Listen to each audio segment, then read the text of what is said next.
வணக்கம். தமிழாளி தொலைக்காட்சி செய்திகள் வாசிப்பவர் கமலா ஜெகதீஸ்வரன். முதலில் தலைப்புச் செய்திகள். தவறான வழியில் செல்லும் அனுரா அரசாங்கம் சஜித்திற்கு அழைப்பு விடுத்துள்ள நாமல்.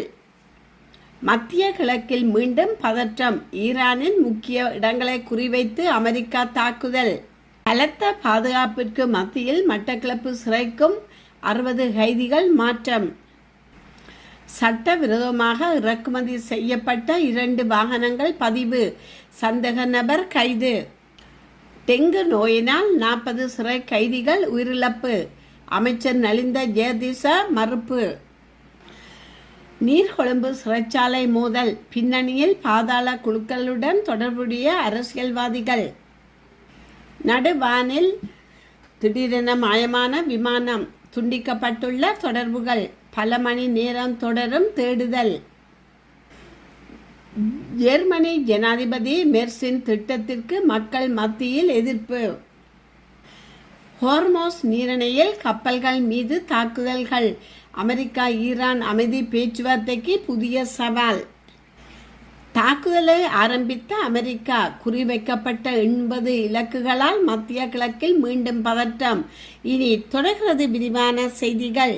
சமகால அனுரா அரசாங்கத்தின் செயற்பாட்டுக்கு எதிராக எதிர்க்கட்சிகள் ஒன்றிணைய வேண்டும் என நாடாளுமன்ற உறுப்பினர் நாமல் ராஜபக்ஷ கோரிக்கை விடுத்துள்ளார். இது குறித்து விரிவான கலந்துரையாடலை மேற்கொள்ள வருமாறு எதிர்க்கட்சி தலைவர் சஜித் பிரேமதாசவுக்கு கடிதம் மூலம் நாமல் அழைப்பு விடுத்துள்ளார். இந்த கடிதத்தில் நீதிபதிகளின் பதவி காலத்தை நீடிக்கும் அரசாங்கத்தின் முயற்சியை தடுக்க ஆதரவு வழங்குமாறு கோரியுள்ளார். இது குறித்து கலந்துரையாடுவதற்கு அனைத்து அரசியல் கட்சி தலைவர்களையும் அழைக்குமாறு கோரிக்கை விடுத்துள்ளார். அரசின் இந்த நடவடிக்கையானது சட்டவாட்சிக்கும் ஜனநாயகத்துக்கும் பாரிய அச்சுறுத்தலை ஏற்படுத்தும் என நாமல் சுட்டி காட்டியுள்ளார். ஏற்கனவே இது தொடர்பாக சட்டத்திறனிகள் சங்கம், ஆசிய சட்டத்திறனிகள் சங்கம் மற்றும் பொதுநலவாய சட்டத்திறனிகள் சங்கம் ஆகியன தமது அதிருப்தியையும் எதிர்ப்பையும் தெரிவித்துள்ளது. இந்நிலையில் இலங்கையின் சட்டம் மற்றும் ஜனநாயகத்தை மதிக்கும் அனைத்து கட்சிகளும் ஒன்றிணைந்து இதற்கு பலமான எதிர்ப்பை வெளியிட வேண்டும் எனவும் அந்த கடிதத்தில் நாமல் சுட்டி காட்டப்பட்டுள்ளார். ஈரானின் முக்கிய இடங்களை குறிவைத்து இன்று அதிகாலை அமெரிக்கா சரமாரி தாக்குதல் நடத்தியுள்ளது. தெற்கு ஈரானின் ஸ்ரீ குவாம்சிம் தீவு, பண்டர் அப்பாஸ், கார்த்திக் தீவு ஆகிய பகுதிகள் மீது அமெரிக்கா தாக்குதல் நடத்தியுள்ளது. ஈரானின் ரேடார் அமைப்பு, ஏவுகணை அமைப்பு, ஆயுத கிடங்குகள் உட்பட 80 இலக்குகளை குறிவைத்து அமெரிக்கா தாக்குதல் நடத்தியுள்ளது. இதனிடையே ஓமான் வளைகுடா பகுதியில் ஹோர்மோஸ் நீரிணையை கடக்க முயன்ற 3 சரக்கு கப்பல்கள் மீது ஈரான் நேற்று ஏவுகணை தாக்குதல் நடத்தியுள்ளது. ஓமானின் லிமாஜ் பகுதியில் அருகே சென்று கொண்டிருந்த சரக்கு கப்பல் மீது ஈரான் தாக்குதல் நடத்தியுள்ளது. இந்நிலையில் வர்த்தக கப்பல்கள் மீதான தாக்குதலுக்கு பதிலடியாக ஈரானின் முக்கிய இடங்களை குறிவைத்து இன்று அதிகாலை அமெரிக்கா நடத்திய சரமாரி தாக்குதல்களை தொடர்ந்து மத்திய கிழக்கு பிராந்தியத்தில் பதற்றமான சூழ்நிலை உருவாகியுள்ளது. இரு நாடுகளுக்கும் இடையிலான போர் நிறுத்தம் இழுபறியில் உள்ள நிலையில் அமெரிக்கா தாக்குதல்களுக்கு பதிலடி கொடுப்போம் என்று ஈரான் புதன்கிழமை அதிகாலை எச்சரித்த சிறிது நேரத்துக்கு பிறகு தாக்குதல் நடத்தப்பட்டுள்ளது. நீர்கொழும்பு சிறைச்சாலை வன்முறையை தொடர்ந்து அங்கிருந்த கைதிகளின் 60 பேர் இராணுவத்தினர், போலீசார் மற்றும் விசேட அதிரடி படையினரின் பலத்த பாதுகாப்புடன் நேற்று மாலை மட்டக்களப்பு சிறைச்சாலைக்கு மாற்றப்பட்டுள்ளனர். நீர்கொழும்பு சிறைச்சாலையில் கைதிகளுக்கு இடையே ஏற்பட்ட பயங்கர மோதல்களை தொடர்ந்து அங்கு தடுத்து வைக்கப்பட்டிருந்த கைதிகளை பாதுகாப்பான இடங்களுக்கு மாற்றும் நடவடிக்கை எடுக்கப்பட்டுள்ளன.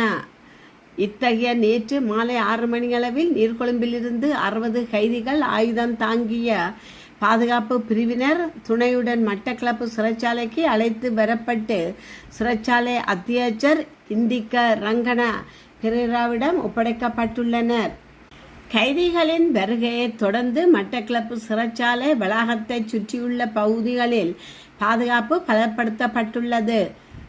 சுமார் 400 கைதிகளை மட்டுமே கூடிய கொள்வனவை கொண்ட மட்டக்களப்பு சிறைச்சாலையில் ஏற்கனவே இட நெருக்கடிகளுக்கு மத்தியில் 960 கைதிகள் அடைக்கப்பட்டுள்ளனர். இந்நிலையில் நீர்கொழும்பில் இருந்து மேலும் 60 கைதிகள் கொண்டுவரப்பட்டதை தொடர்ந்து தற்போது மட்டக்களப்பு சிறையில் உள்ள மொத்தம் கைதிகளின் எண்ணிக்கை 1020 ஆக அதிகரித்துள்ளமை குறிப்பிடத்தக்கது.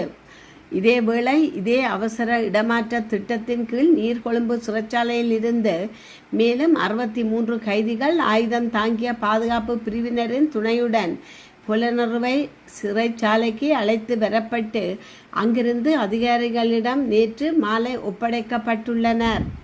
மோட்டார் வாகன பதிவு திணைக்கள அதிகாரிகளுடன் கூட்டுச் சேர்ந்து சட்டவிரோதமாக இறக்குமதி செய்யப்பட்ட 2 வாகனங்களை பதிவு செய்த சம்பவம் ஒன்றுடன் தொடர்புடைய சந்தேக நபரொருவர் கைது செய்யப்பட்டுள்ளார். அதிகாரிகளுடன் கூட்டு சேர்ந்த சட்டவிரோதமாக இறக்குமதி செய்யப்பட்ட 2 வாகனங்களை மோட்டார் வாகன பதிவு திணைக்கள கணனி அமைப்பில் உள்ளீடு செய்து மோசடி செய்த ஒருவரே இவ்வாறு லஞ்ச ஆணைக்குழுவினால் நேற்று கைது செய்யப்பட்டுள்ளார். கோமகமா பிட்டியாவைச் சேர்ந்த ஒருவரே குறித்த சம்பவம் தொடர்பான சந்தேகத்தின் பேரில் கைது செய்யப்பட்டுள்ளதாக தெரிய வந்துள்ளது. சுங்க வரிகள் மற்றும் சுங்க பரிசோதனைகளை தவிர்த்து சட்டவிரோதமாக நாட்டுக்குள் இறக்குமதி செய்யப்பட்ட 2 வாகனங்களை சட்டவிரோதமாக மாற்றுவதற்கும் அந்த மாற்றத்தை பதிவு செய்வதற்கும் மோட்டார் வாகன பதிவு திணைக்கள அதிகாரிகளுடன் கூட்டு சேர்ந்து சட்டவிரோத மாற்றத்தின் மூலம் பதிவு சான்றிதழ்களை பெற்றுக்கொள்வதற்கும் உடந்தையாக இருந்ததாக சந்தேக நபருக்கு எதிராக குற்றம் சாட்டப்பட்டுள்ளார். சந்தேக நபரை கோமகம நீதிமன்றத்தில் முன்னிலைப்படுத்திய பின்னர் முன்வைக்கப்பட்டுள்ள விடயங்களை கருத்தில் கொண்டு சந்தேக நபரை எதிர்வரும் 10ஆம் தேதி வரை விளக்கமறியலில் வைக்க உத்தரவிடப்பட்டுள்ளது. நீர்கொழும்பு சிறையில் டெங்கு காய்ச்சலால் சுமார் 40 கைதிகள் உயிரிழந்துள்ளதாக வெளியாகும் தகவல்களை சுகாதார அமைச்சர் மருத்துவர் நலிந்த ஜெயதிச மறுத்துள்ளார். அமைச்சரவை முடிவுகளை அறிவிப்பதற்காக நேற்று நடைபெற்ற செய்தியாளர் சந்திப்பின் போது அவர் இது தொடர்பான விளக்கங்களை அளித்துள்ளார். அவர் மேலும் கருத்துரைக்கையில் டெங்கு காய்ச்சலால் 40 கைதிகள் உயிரிழந்துள்ளதாக வெளியான செய்திகள் பொய்யானவை. அது முற்றிலும் பொய்யான ஒரு செய்தி. 40 பேர் இறந்திருந்தால் அங்கே சடலங்கள் இருந்திருக்கும். எந்த ஒரு நோயாளிக்கும் சிகிச்சை உண்டு. ஒருவருக்கு காய்ச்சல் இருந்தாலோ அல்லது பலருக்கு காய்ச்சல் இருந்து அது குறித்த தகவல் முந்தைய நாள் வந்திருந்தாலோ தெரிய வந்திருக்கும். ஆனால் சிறை கைதிகளில் ஒருவருக்கு மட்டும் டெங்கு நோய் இனம் காணப்பட்டு சிகிச்சை அளிக்கப்பட்டது. எனவே இது தொடர்பாக எந்த முறைப்பாடும் வரவில்லை. மருத்துவர்கள் அல்லது சுகாதார பணியாளர்களின் பற்றாக்குறையால் நோயாளிகள் உயிரிழக்கவில்லை. சிறை மருத்துவமனையில் சிகிச்சை அளிக்க முடியாவிட்டால் அவர்கள் அருகிலுள்ள மருத்துவமனைகளுக்கு மாற்றப்படுகிறார்கள். அதுதான் பொதுவான வழிமுறை என தெரிவித்துள்ளார். பாகிஸ்தானில் பதிவு செய்யப்பட்ட சரக்கு விமானம் ஒன்று காணாமல் போயுள்ளதாக வெளிநாட்டு ஊடகங்கள் செய்தி வெளியிட்டுள்ளன. ஐக்கிய அரபு அமீரகத்தில் இருந்து கராச்சிக்கு சென்று கொண்டிருந்த பாகிஸ்தானிய சரக்கு விமானம் நேற்று மாலை காணாமல் போனதாக பாகிஸ்தான விமான நிலைய அதிகார சபை தெரிவித்துள்ளது. இந்த விமானத்தில் 5 பேர் இருந்துள்ளதுடன் காணாமல் போன விமானத்தை கண்டறிய பல்வேறு அமைப்புகள் மூலம் கடலில் தேடுதல் மற்றும் மீட்பு பணிகள் தொடங்கப்பட்டுள்ளதாக ஆணையம் கூறியுள்ளது. ஷார்ஜாவில் இருந்து கராச்சிக்கு சென்று கொண்டிருந்த K2 ஏர்வேஸ் நிறுவனத்தின் B737 சரக்கு விமானத்தில் செவ்வாய்க்கிழமை இரவு 9:18 மணிக்கு நேவிகேஷன் சிஸ்டமில் கோளாறு ஏற்பட்டதாகவும் கராச்சி பகுதி கட்டுப்பாட்டு மையம் ACC உடனடியாக அதற்கு வழிகாட்டியதாகவும் அதிகார சபை தெரிவித்துள்ளது.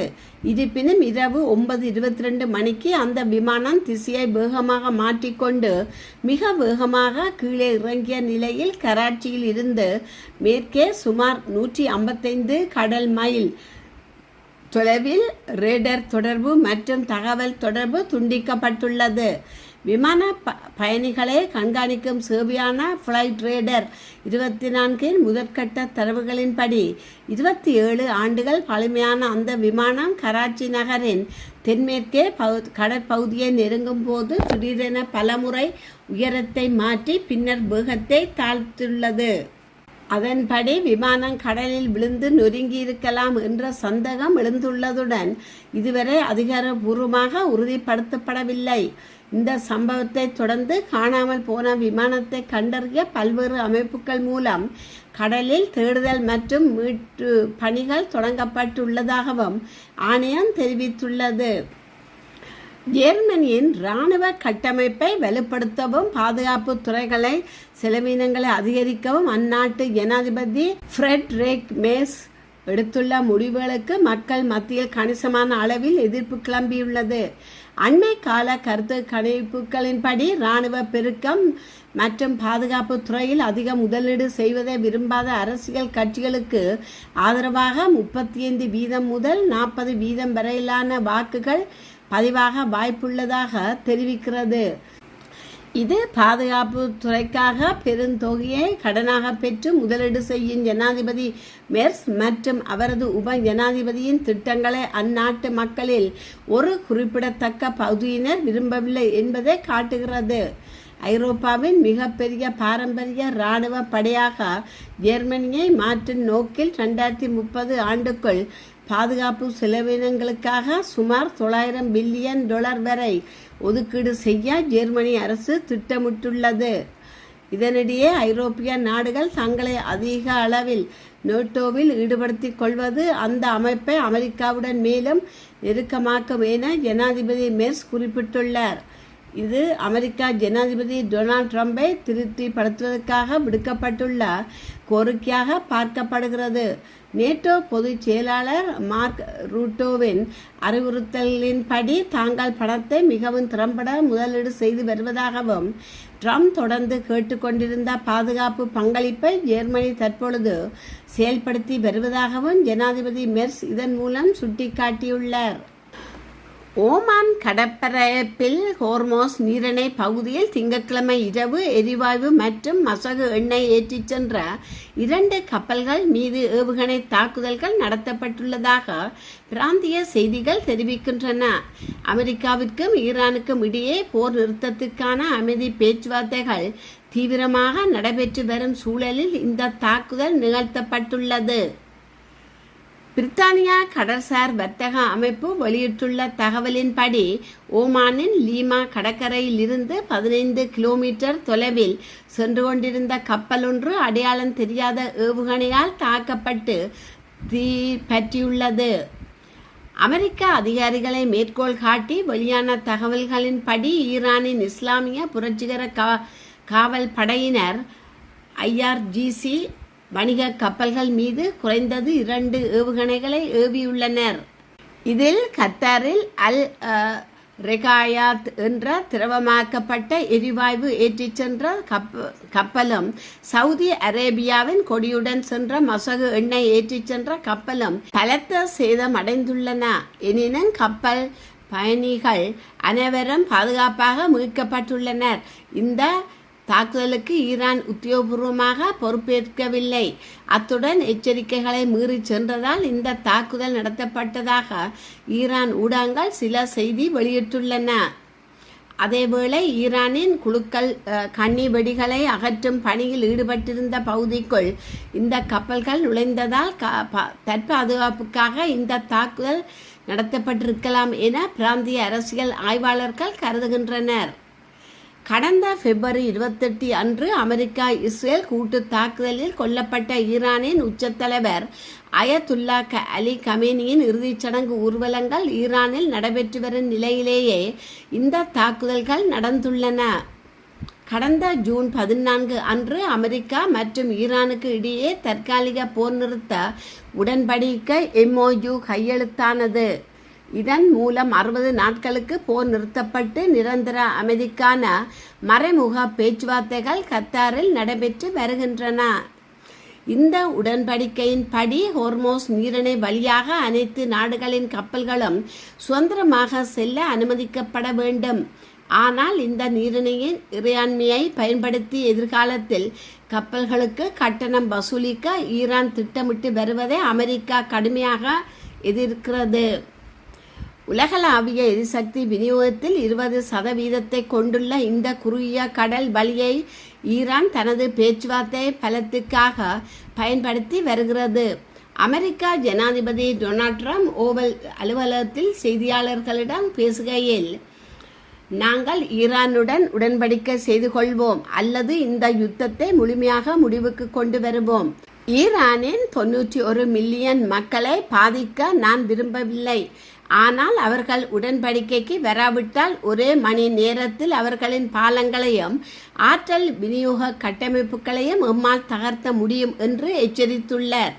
இதற்கு பதிலடி கொடுத்த ஈரானிய வெளியுறவு அமைச்சர் அப்பாஸ் அரக்காசி, இத்தகைய அச்சுறுத்தல்கள் தற்காலிக உடன்படிக்கையின் விதிகளை மீறுவதாகவும் அமெரிக்கா தனது கையெழுத்துக்கு மதிப்பளிக்க வேண்டும் என்றும் அச்சுறுத்தல்கள் தொடர்ந்ததால் இறுதி உடன்படிக்கைக்கான பேச்சுவார்த்தைகள் தொடங்காது என்றும் தெரிவித்துள்ளார்.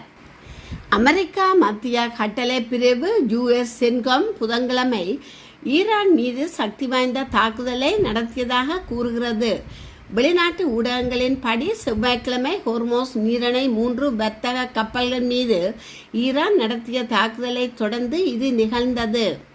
ஓமான் வளைகுடா பகுதியில் ஹோர்மோஸ் ஜலசந்தியை கடக்க முயன்ற 3 சரக்கு கப்பல்கள் மீது ஈரான் நேற்று ஏவுகணை தாக்குதல் நடத்தியுள்ளது. இந்நிலையில் ஈரான் மீது அமெரிக்கா இன்று தாக்குதல் நடத்தியது. தெற்கு ஈரானின் சிரிக், குவாம்சின் தீவு, பண்டர் அப்பாஸ், கார் தீவு ஆகிய பகுதிகள் மீது அமெரிக்கா தாக்குதல் நடத்தியது. ஈரானின் ரேடார் அமைப்பு, ஏவுகணை அமைப்பு, ஆயுத கிடங்குகள் உட்பட 80 இலக்குகளை குறிவைத்து அமெரிக்கா தாக்குதல் நடத்தியுள்ளது. இந்த தாக்குதலால் மத்திய கிழக்கில் பதற்றம் ஏற்பட்டுள்ளது. கனடாவின் மொன்றியால் நகரில் நடந்த துப்பாக்கிச் சூட்டில் 3 உயிரிழந்துள்ளனர். குறித்த சம்பவமானது நேற்றைய தினம் இடம்பெற்றது. குறித்த துப்பாக்கிச் சூட்டில் ஒரு போலீஸ் அதிகாரி, பொதுமகன் மற்றும் ஆயுதம் ஏந்திய தாக்குதல் நடத்தியவர் ஆகியோர் உயிரிழந்துள்ளனர். உணவகங்கள் மற்றும் பல்பொருள் அங்காடிகள் நிறைந்த ஒரு நெரிசலான பகுதியில் இந்த துப்பாக்கிச் சூடு நடந்ததாக வெளிநாட்டு ஊடகங்கள் செய்தி வெளியிட்டுள்ளன. இருப்பினும் துப்பாக்கி சூட்டுக்கான காரணம் இன்னும் வெளியிடப்படவில்லை. சம்பவம் தொடர்பில் கனடா போலீசார் மேலதிக விசாரணைகளை மேற்கொண்டு வருகின்றனர். இத்துடன் செய்திகள் நிறைவு பெறுகின்றன.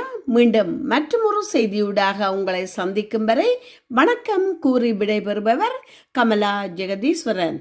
நன்றி.